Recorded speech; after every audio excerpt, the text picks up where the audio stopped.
Vamos a hacerte la almohada, porfa, cariño.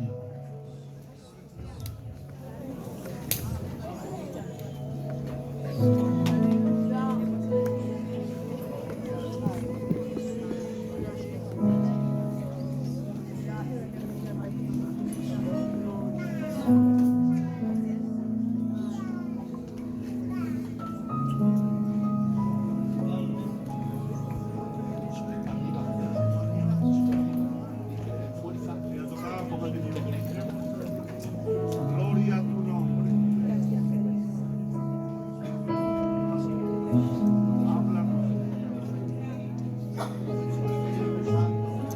Gracias, Señor Jesús.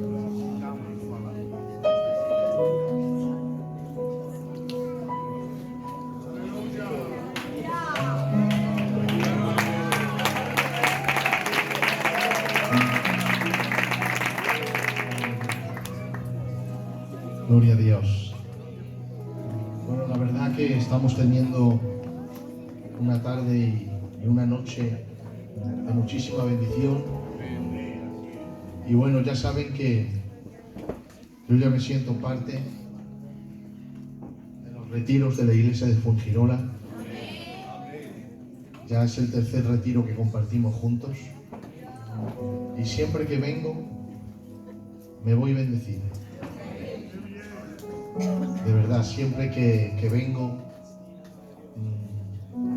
me voy lleno del Señor.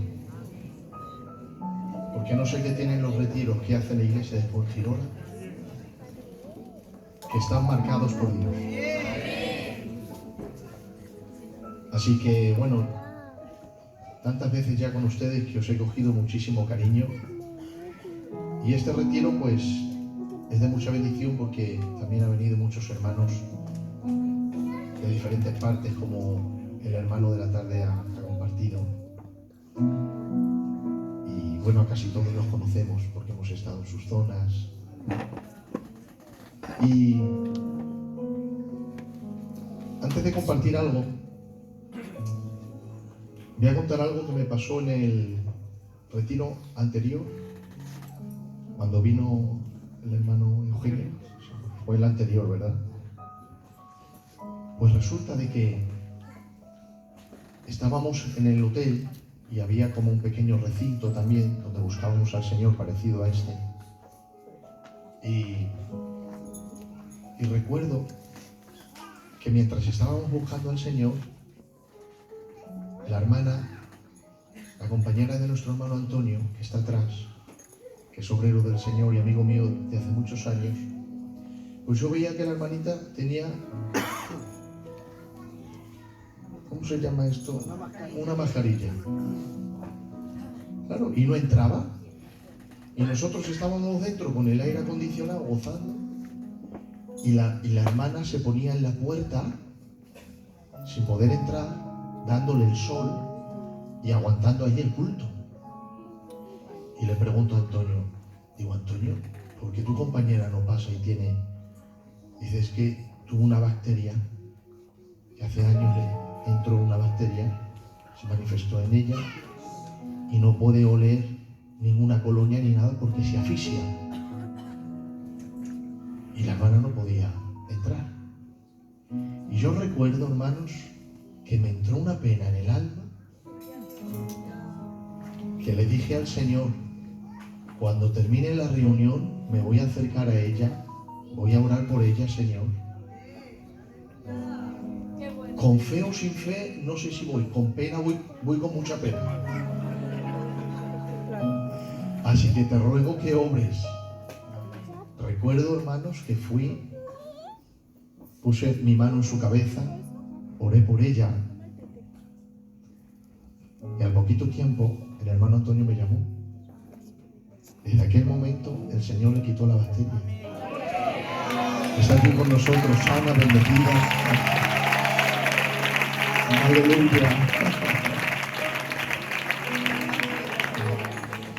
Es que en estos retiros había esta sanidad.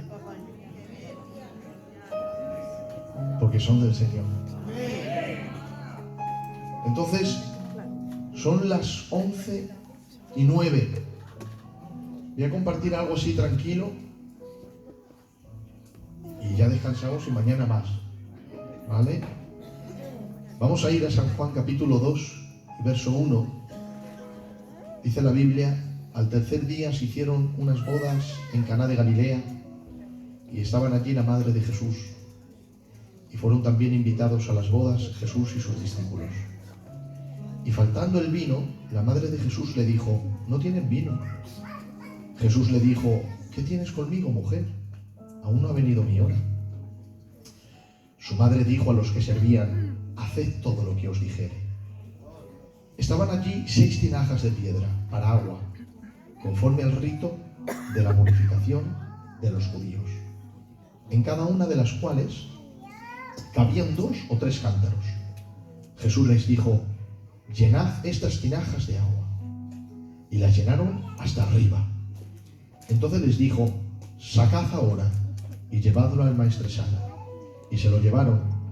Cuando el maestresala probó el agua hecha vino, sin saber él de dónde era, aunque lo sabían los sirvientes que habían sacado el agua, llamó al esposo y le dijo: todo hombre sirve primero el buen vino, y cuando ya han bebido mucho, entonces el inferior.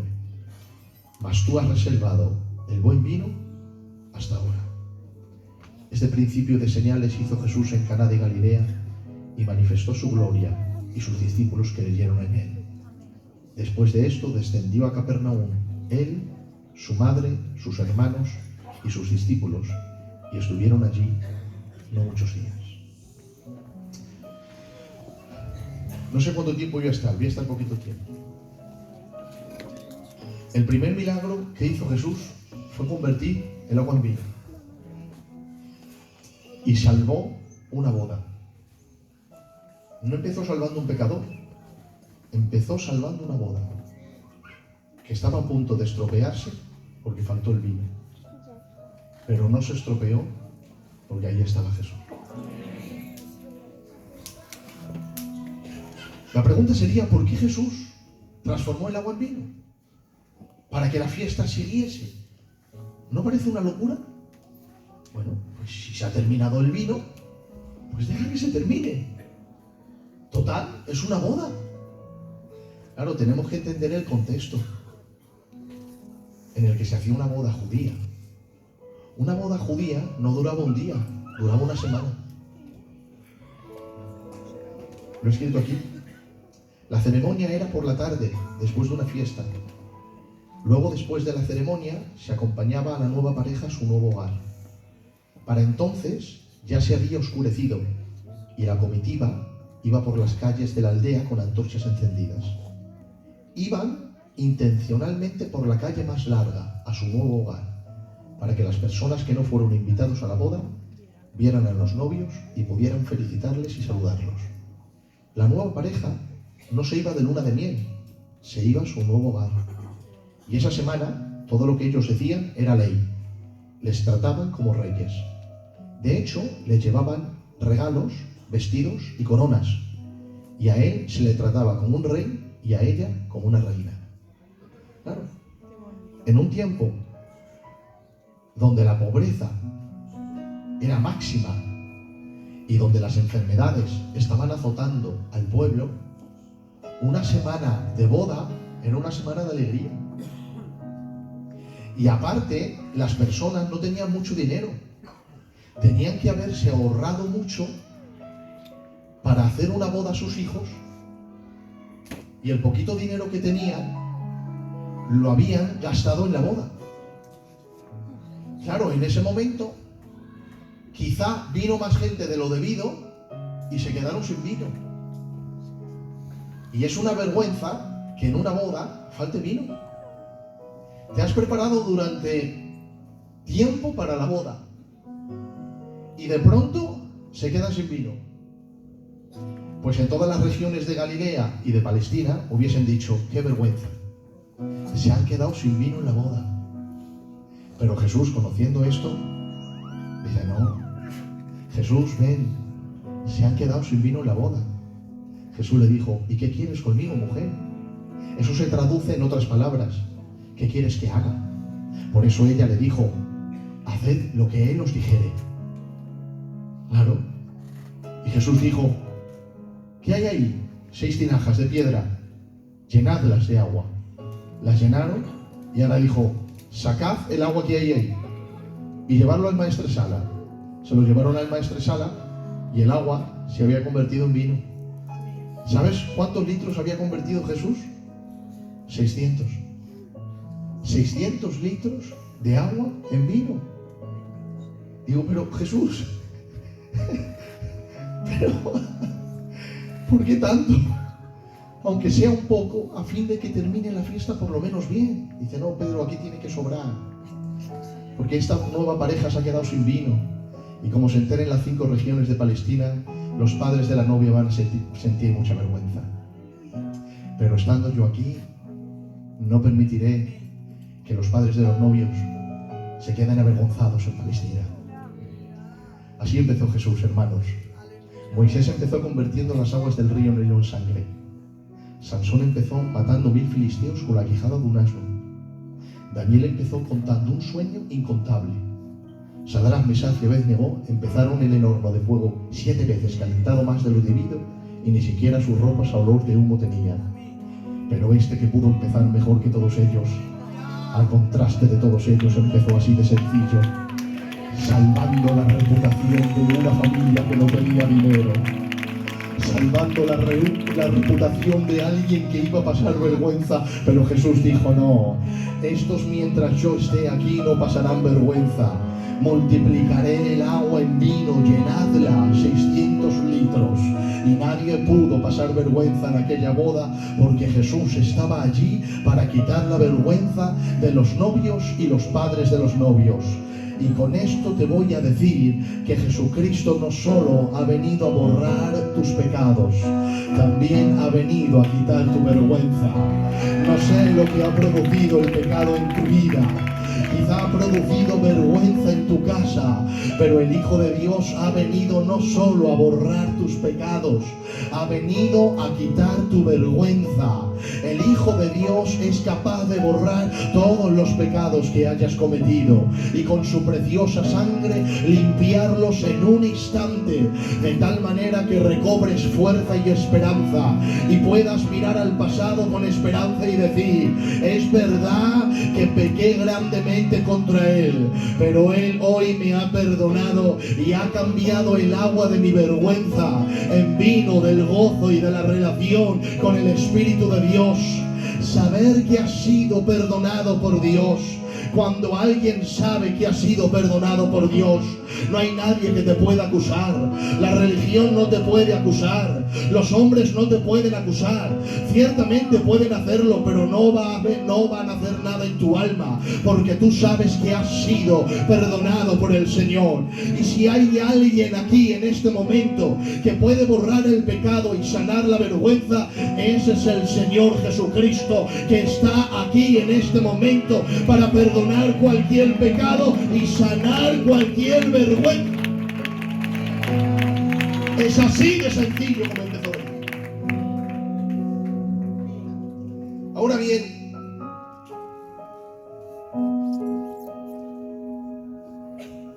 ¿qué es la vergüenza?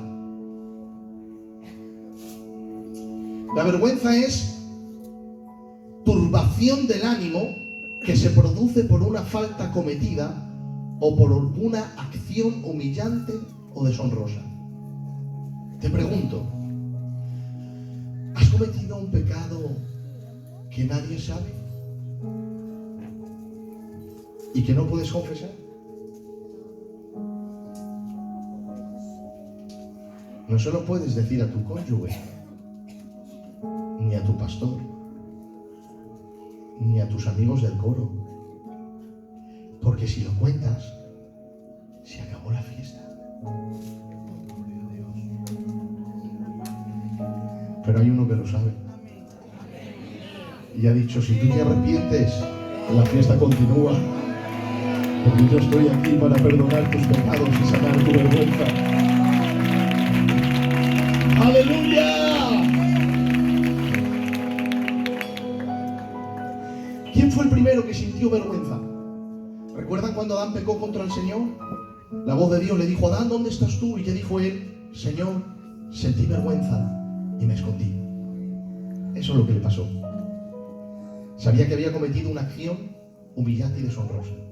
Se escondió, sintió vergüenza. ¿Pero qué es lo que hizo Dios? ¿Qué es lo que hizo el Señor? Dice, sentí vergüenza porque vi que estaba, ¿cómo? Desnudo. Le dio vergüenza delante de Dios porque estaba desnudo.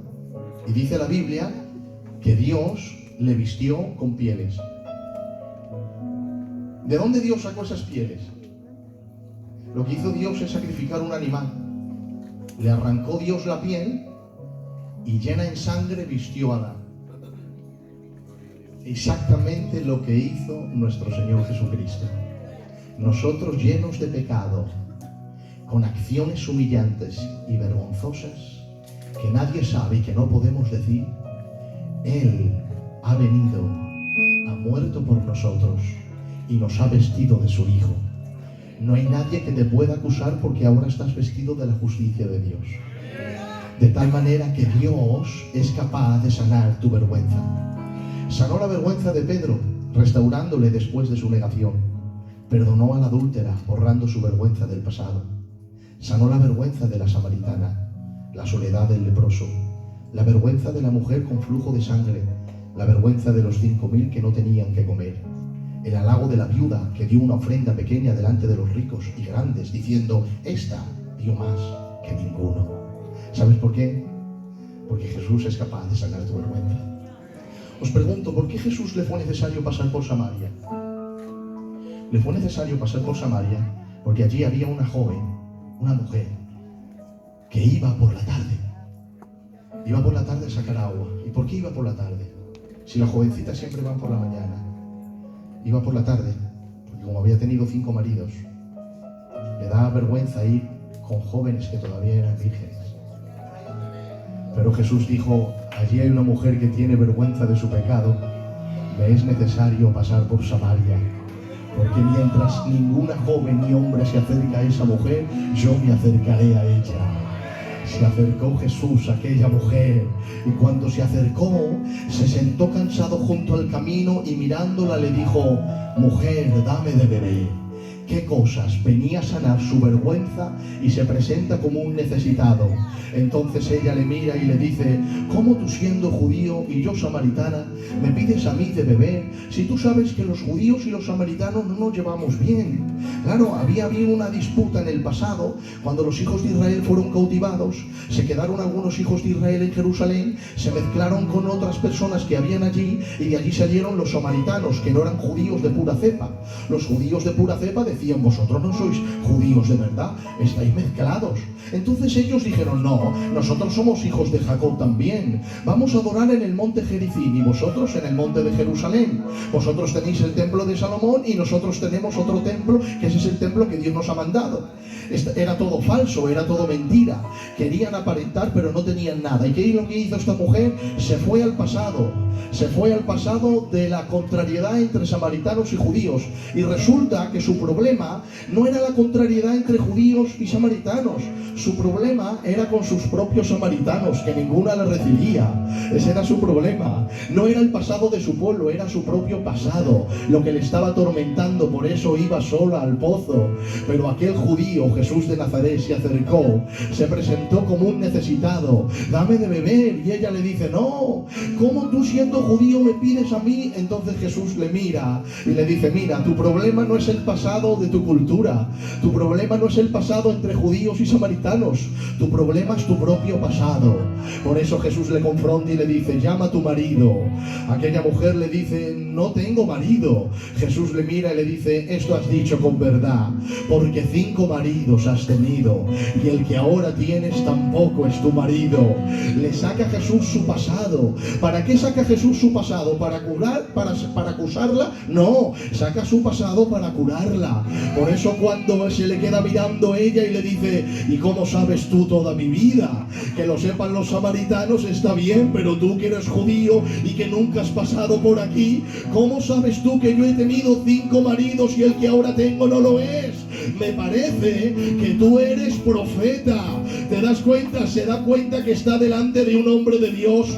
Y ahora le dice Jesús, Le dice ella, los judíos dicen que el Mesías tiene que venir y tú me estás pidiendo agua a mí, ¿verdad? Sí, y ahora Jesús le mira y le dice, si supieras el don de Dios y quién es el que te pide, dame de beber, tú le pedirías a él y él te daría a ti agua viva, agua que brota para vida eterna. Si supieras el don de Dios, en otras palabras, mujer, estás delante de alguien que no viene a acusarte por tu pasado, viene a perdonar tus pecados y sanar tu vergüenza.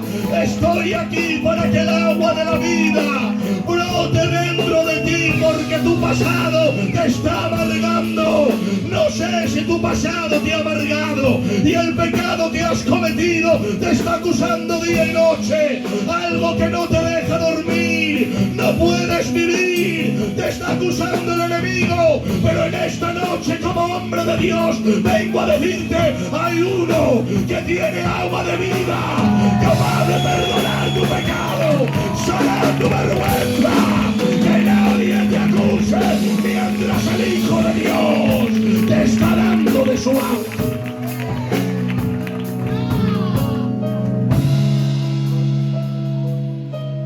En aquel momento, cuando aquella mujer se ve descubierta y asimismo perdonada, le dice ella,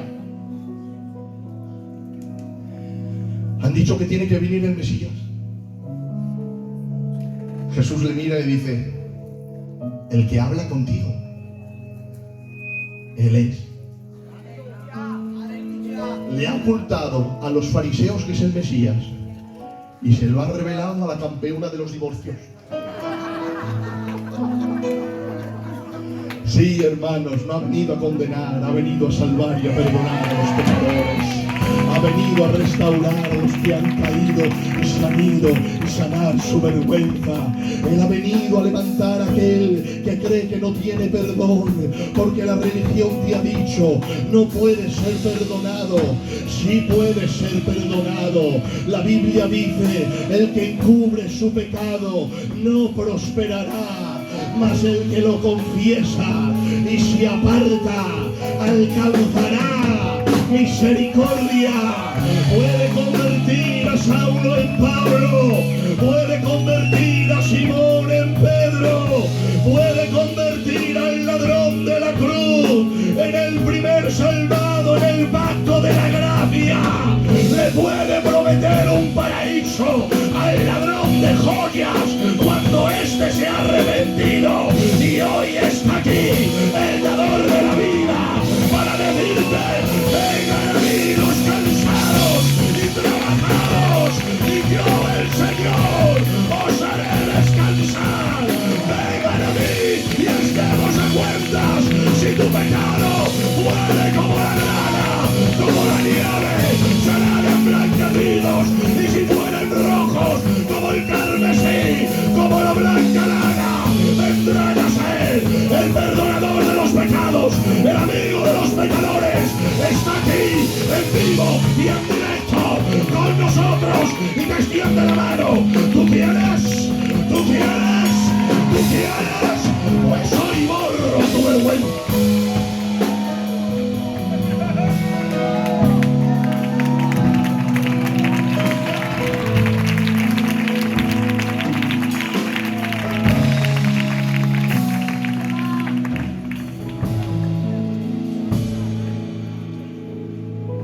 ¿Sabes qué pasó después de esto?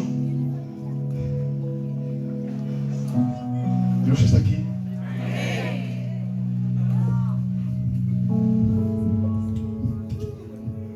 Lo que pasó es que dice la Biblia, y la mujer, dejando el cántaro, claro, me ha salvado la vida, ¿cómo no te voy a dejar un poco de agua? Dejando el cántaro, dice, se fue corriendo y entró en Samaria. Y les dijo a los samaritanos, venid, ved, hay un hombre que me ha dicho todo lo que soy. Bueno, ¿y qué? Si todo el mundo sabemos quién eres. la campeona de los divorcios. Pero con qué serenidad lo dijo, que ellos dijeron, no, el que se lo ha dicho es diferente, porque ella ya no se avergüenza de lo que es. El que ha hablado con él le ha quitado la vergüenza. Nosotros la avergonzábamos con la mirada, pero ahora ella dice, venid, hay un hombre que me ha dicho todo lo que soy. Y dice la Biblia que fueron y hablaron con Cristo, y Cristo se fue a Samaria. ¿Sabes cuántos días se quedó con ellos? 2 días. ¿Quién le iba a decir a los samaritanos que la campeona de los divorcios, que tenía que ir sola a beber agua, iba a ser el vehículo de Dios para que todo Samaria tuviese el privilegio de tener al Mesías 2 días en su aldea? No menosprecies al pecador que está a tu lado, porque Dios puede perdonarlo, levantarlo y se puede convertir en tu pastor el día de mañana. Sí, ese es el poder purificador de Jesucristo.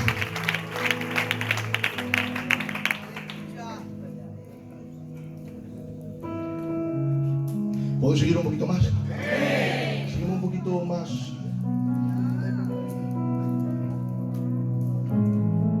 Más deprisa. No te vengas abajo, Y tú ten cuidado conmigo, ¿Sabes qué? Vale. Está bien, Jesús, está bien. Dice la Biblia, y había allí 6 tinajas de piedra, no de barro, sino de piedra. El barro es moldeable, la piedra no. Quiere decir que aquellas piedras no se dejaban moldear. ¿Y sabes que hay gente así, que son piedras no moldeables? Que no se dejan moldear por Dios. Pero es que además dice el texto que cabían 2 o 3 cántaros. Es decir, era un agua limitada. Y así hay gente limitada en su vida cristiana porque no se deja moldear por Dios. Pero es que además dice la Biblia que el agua era conforme al rito de la purificación de los judíos. No era un mandamiento de vida, era una costumbre humana. Y así hay gente, piedra no moldeable, que está llena de ritualismo, que no se deja moldear por Dios. O sea, esas mismas piedras Jesús dijo, llenadlas. Y en esas piedras de religión, Jesús cambió el agua del ritualismo en vino de fiesta. ¿Sabes? Hay gente que no puede disfrutar de la fiesta de Dios porque son más duros que las piedras. ¿Sabes? El Señor le dijo a Jeremías, ve a casa del alfarero y te haré oír mis palabras.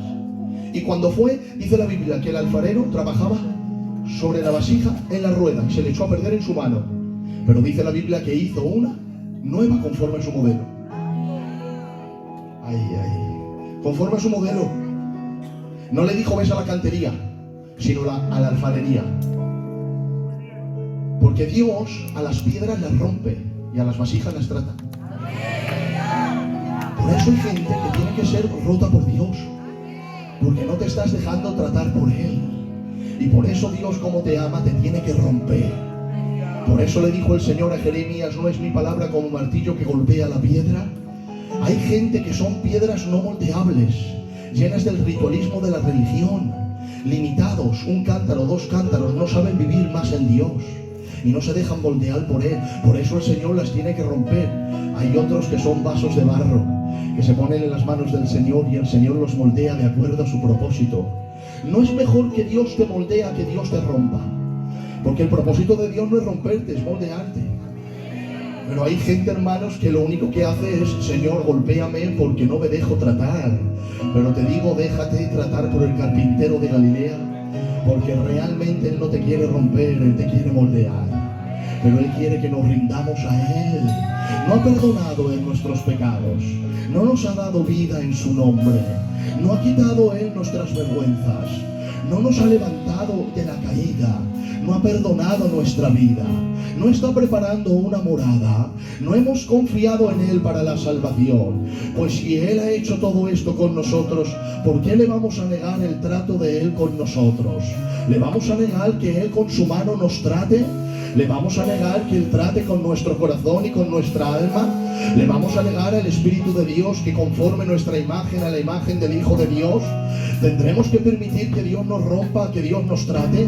Oh, Dios te está hablando hoy en esta noche y te está diciendo: hijo, si te tengo que romper, te voy a romper para poner la imagen del Hijo de Dios en ti. Pero realmente mi primera opción no es romperte, es tratarte. No quiero que seas piedra no moldeable, quiero que seas vasija en mi mano para que yo pueda tratar con tu vida. Te pregunto, ¿qué es lo que Dios tiene que tratar contigo? Yo conozco realmente las áreas en las que Dios tiene que tratar conmigo. A veces ignoramos quién somos porque no meditamos en nosotros mismos. Nos amamos de una manera desmesurada y grande, pero no te tratas literalmente ni piensas qué es lo que eres y qué es lo que te gusta. Si yo ahora preguntara ¿qué es la comida que te gusta?, algunos ni supiesen responder porque van por el limbo. Lo que venga a la mesa es lo que como. Pero si tú te paras dirías: ah, sí, me gusta más las aceitunas que las anchoas. Me gusta más el verano que el invierno. Me gusta más la primavera que el otoño. Y vas a definir tu vida si te examinaras a ti mismo. Hay ciertas áreas de tu vida que tienes que pararte y preguntar. Examínate a ti mismo. Párate y piensa un poco sobre tu vida espiritual. ¿Crees que estamos siendo moldeables delante de Dios? ¿O estamos siendo piedras que no nos dejamos moldear por la mano del Todopoderoso? Pero en esta noche, hoy, bajo la unción del Espíritu Santo, hoy te digo: déjate moldear por Dios. Sé una vasija de barro en sus manos, que Él pueda moldearte de acuerdo a su propósito. No seas piedra dura, religiosa, llena de ritualismo, que no se deja tratar por Él, que no puede confiar en su mano, que no puede confiar en Él cuando no ve su mano. Pero como decía Spurgeon en uno de sus mensajes, cuando no puedas ver la mano de Dios en tu problema, cierra tus ojos y confía en su corazón. Él es tu Padre, Él es tu amigo, Él te está tratando de acuerdo a su propósito.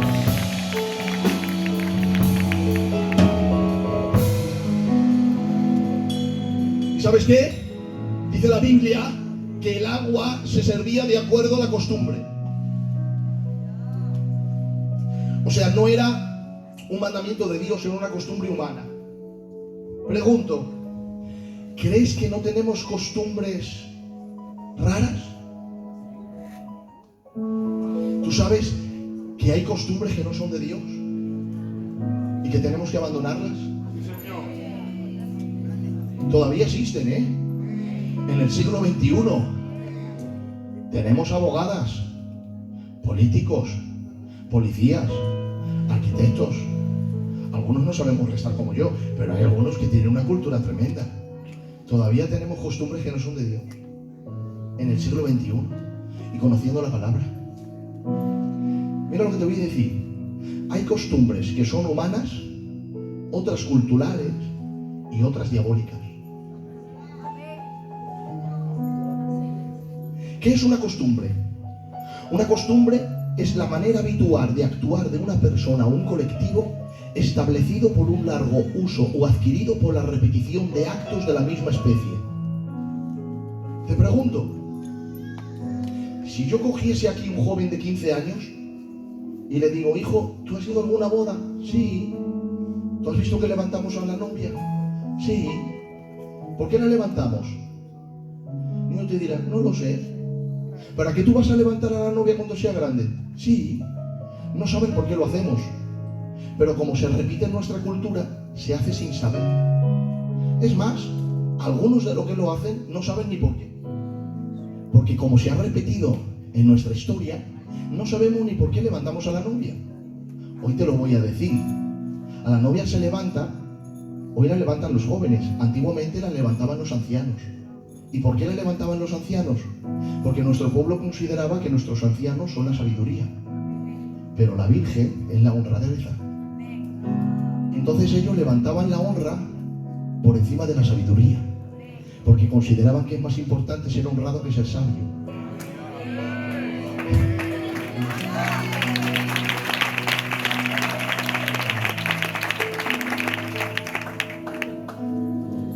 muchos no lo sabían. Pero levantamos a la novia. Porque son actos que repetimos culturalmente, como costumbre. ¿Es malo esta costumbre? No, esta precisamente no. Pero hay otras que repetimos en la familia y son plataformas de espíritus inmundos, porque no son de Dios. ¿Qué es una costumbre diabólica? Porque escucha, ¿tú sabes que tus hijos viven de tus costumbres? ¿Has visto el niño que sale valiente? Porque el padre es valiente, el abuelo es valiente, el tatarabuelo es valiente, tienen historias de valentía. Dicen que su bisabuelo se peleaba con los fantasmas en un parque de noche.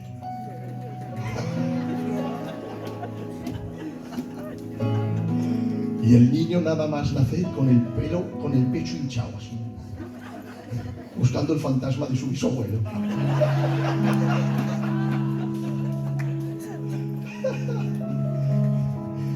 No creo en las maldiciones generacionales, pero sí creo en la mala enseñanza y costumbres transmitidas de generación tras generación que se convierten en plataformas de espíritus inmundos para ministrar a esas generaciones bajo esas costumbres enseñadas y transmitidas de padres a hijos de generación en generación que no son de Dios. Y se tiene que levantar uno de acuerdo a la palabra de Dios y romper esa costumbre y decir: ya no vas a pasar tú a mi siguiente generación, porque yo te voy a cortar y a parar cumpliendo la palabra del Señor. Y es hora de que se levante el pueblo gitano para ser más que pueblo gitano, un pueblo cristiano que tiene herencia en el cielo y que tiene la palabra de Dios como el estándar para la vida.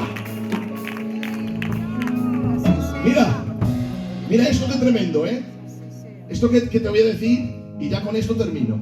Mirad, ¿ustedes han leído el libro de Esther? En el libro de Esther había un vecino que quería matar a los judíos. ¿Cómo se llama? Amán. Amán quería aniquilar a todos los judíos. Los tenía un odio que no los podía ver. Ahora, pregunto yo, ¿y Amán, por qué odias tú a los judíos? ¿Quieren que se lo diga? Pues mira, porque Amán viene genealógicamente de Amalek. ¿Y quién es Amalek? ¿Recuerdan cuando los hijos de Israel salieron de Egipto? Pasaron por el desierto, querían pasar por una tierra y beber agua, y dijo Moisés: ¿nos dejas pasar? Y dijo Amalek: aquí no pasáis, si pasáis os mato. Amalek odiaba a los judíos. Como Amán viene de Amalek, odia a los judíos también. Ahora, la pregunta sería: ¿y por qué Amalek odia a los judíos? ¿Por qué odia Amalek a Israel? ¿Quieres que te diga de dónde viene Amalek? Dice la Biblia, Génesis 36:12: y Timna fue concubina de Elifaz, hijo de Saúl, y ella dio a luz a Amalek. Entonces ahora sé que Amalek viene de Saúl. Pero, ¿y por qué tanto odio? Bueno, mira lo que dice la Biblia. Génesis 27:41. Y aborreció Esaú a Jacob por la bendición con que su padre le había bendecido, y dijo en su corazón, no era algo que dijo de labios, lo dijo en su corazón, lo metió dentro. Dijo Esaú: cuando mi padre se muera, mataré a mi hermano Jacob. Claro, ahora entiendo por qué Amalek odia a los israelitas. Porque Amán viene de Amalek. Amalek viene de Saúl. Esaú odió a su hermano, lo odió de su corazón, lo metió dentro de él. Y eso fue transmitido de generación tras generación, de tal manera que de Esaú se pasó a Amalek, de Amalek se pasó a Amán. Pero no solo esto te vas a pasmar. Te vas a pasmar lo que voy a decir, asómbrate. Los hijos de Saúl se esparcieron por toda la tierra y llegaron a poblar Europa, convirtiéndose en los padres de la nación romana y los padres de los pueblos germánicos, destacando entre ellos la nación de Alemania, donde se levantaría la persecución más grande contra los judíos, matando a más de 6 millones de judíos, llamada la persecución nazi. ¿Por qué los hijos mataron? ¿Por qué los nazis mataron a los judíos?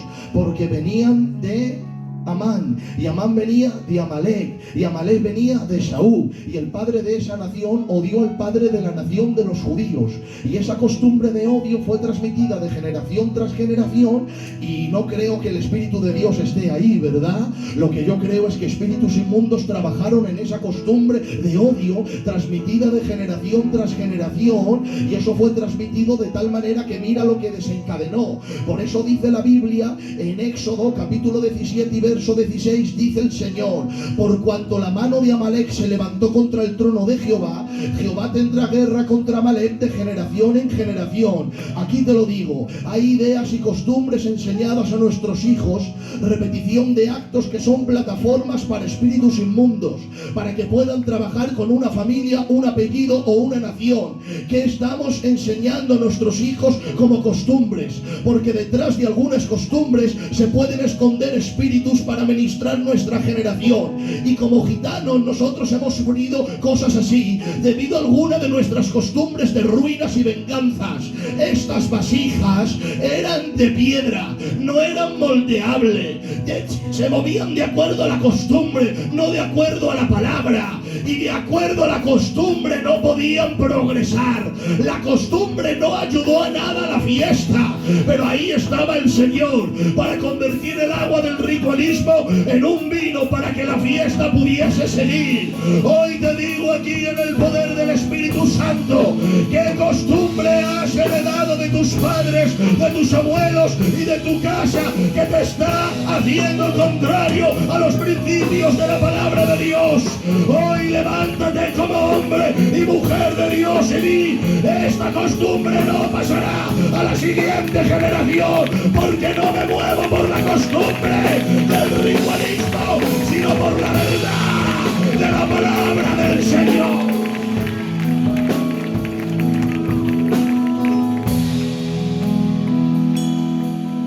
¿Sabes? Nosotros somos el pueblo del libro, no de la costumbre.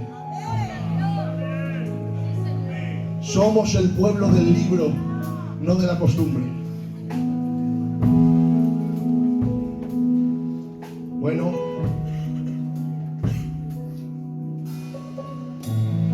ya termino con esto que es tarde.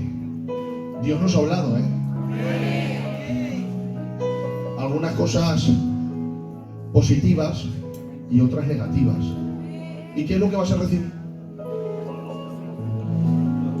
¿Qué es lo que vas a recibir? Bueno, termino con esto. Si Dios le dará a usted la oportunidad de ser alguien en esta boda, ¿quién sería? Es decir, si Dios se acercara y te dijera: ¿quién te gustaría ser de esta boda aparte de Jesús? Pues algunos dirían: yo el novio. Otros dirían: yo la novia. Sobre todo esas mozas de 40 o 50 años dirían: yo la novia. Algunos dirían: pues yo el padre del novio. Y otros: pues yo el padre de la novia. Otros dirían: yo pues un invitado más. ¿Sabes quién me gustaría ser a mí? El maestresala. ¿Sabes por qué? Porque cuando Jesús convirtió el agua en vino, dijeron: llamar al maestresala, dijo Jesús. El maestresala probó, dijo: ¡wow!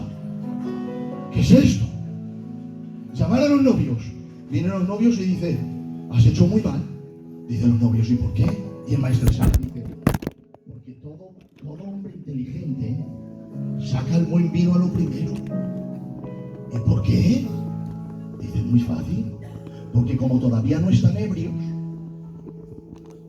saben probar un buen vino. Y cuando ya están ebrios, pues sacan el inferior. Porque embriagados con el bueno ya no saben hacer la diferencia. Tú has sacado el inferior a lo primero. y ahora sacas el mejor a lo último. Los que están embriagados con el primero ya no van a saber la diferencia entre lo bueno y lo mejor. ¿Y por qué tú sí lo sabes? Y diría el maestro Sala, porque yo con el primero no me embriagué, solamente lo probé. El que es piedra y no vasija no puede recibir lo nuevo de Dios en su vida porque no es moldeable y no sabe diferenciar entre lo bueno y lo mejor. Pero cuando uno es vasija en su mano, que se deja moldear por el Espíritu de Dios, le dice, aquí estoy, Señor, haz algo nuevo en mi vida como tú sabes trabajar, porque quiero el vino que tú tienes preparado para mí. No quiero el agua de la religión, quiero el vino de la comunión con Cristo. Y termino con esto. Sabes que en esta boda nadie tiene nombre, porque cuando uno es moldeable no quiere buscar nombre, quiere exaltar el nombre. No vive para él, vive para el Señor. No vive en competencias, vive en gratitud. Por eso en esta boda se habla de los padres de los novios, pero no el nombre de los novios. Se habla de la novia y del novio, pero no el nombre del novio y de la novia. Se habla del maestresala, pero no se habla del nombre del maestresala. Se habla de los sirvientes, pero no del nombre de los sirvientes. Se habla de la madre, pero no se habla del nombre de la madre. Se habla de los discípulos, pero no se habla del nombre de los discípulos. En esta boda solamente hay un nombre que brilla en toda ella. ¿Sabes cuál es? El nombre de Jesús.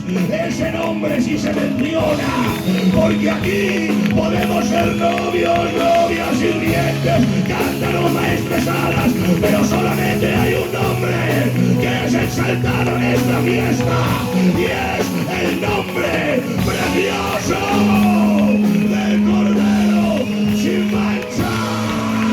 Adelante, buen Girola, que no se acabe la fiesta. Hay vino en abundancia. El Cordero de Dios está aquí para convertir el agua de la religión en vino de su comunión. Que no se acabe la fiesta. Que Dios los bendiga a todos.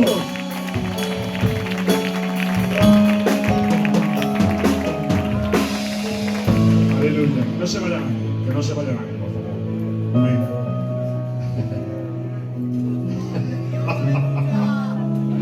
Está aquí la presencia de Dios. Que Dios bendiga a nuestro hermano Pedro. Un aplauso para la palabra de Dios, por favor.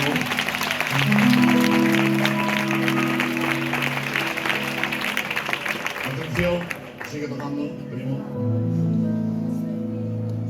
Mañana tenemos culto en la mañana. Dile al que está a tu lado, todavía hay más bendición del Señor. Se fue el lunes. Oh. Pero viene el martes. Y el martes viene cargado de bendiciones. Mañana por la mañana como que nos vamos a bautizar por la mañana, todos de blanco. Todos vestidos de blanco. ¿Y Faraón? ¿Dónde está Faraón? Se salió a dormirse. Faraón, mañana cuando desayunes, cuidado, que tú eres el que te manchas la camisa. ¿Vale? Mañana todos vestidos de blanco. Hacemos un cambio de plan. Amén. Y mañana, en principio, si el Señor nos dice la cosa, como luego tenéis el culto de mujeres, así de que, bueno, yo sé que ahí predica ya Rebeca, Raquel, todas.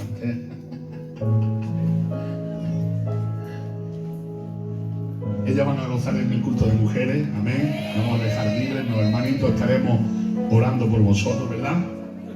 ¿No, hermano? Nosotros vamos a estar orando, como hace el Pino.